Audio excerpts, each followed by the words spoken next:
Hello! What's up mga Lods? Nandito lang naman ako, si Bindo Guzman at samahan niyo po ako sa aking kusina kung saan papakita ko po sa inyo kung paano lutuin ang aking napakasarap na pichi-pichi. Tara at samahan niyo po ako mga Lods. Para sa ating pangunahing sangkap, kailangan natin ng kamoting kahoy or ng cassava. Gagamit din tayo ng tapioca starch.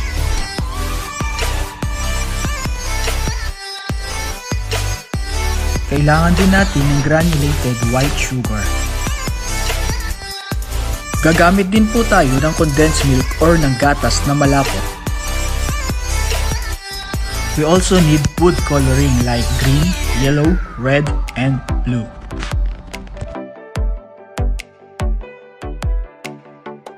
Kailangan din natin ng fresh shredded coconut. Ayan mga Lodi, mag-start na tayo. I-blender natin ang ating kamoting kahoy or ang ating cassava.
Mga Lods, pwede na nating i-steam ang ating pichi-pichi. I-steam lang natin siya ng mga 15 to 20 minutes.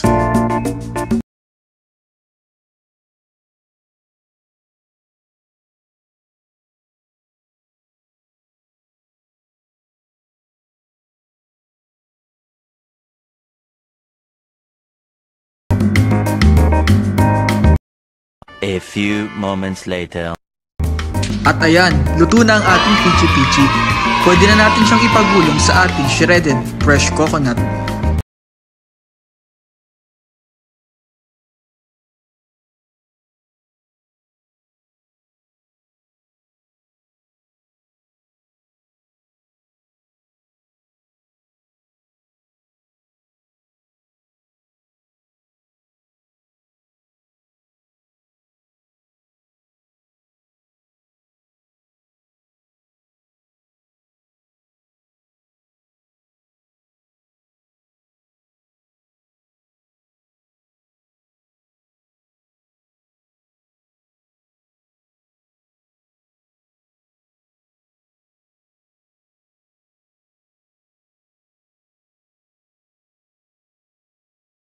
Mga Lods, ready na ang ating pichi-pichi.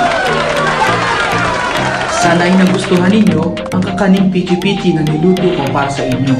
At sa mga hindi pa po nakasubscribe sa aking channel, maaari nyo pong i-hit ang notification bell down below. At muli po, ako si Bindy Guzman. Maraming salamat po sa pagsama sa aking Bin's Kusina. God bless and bon appetit!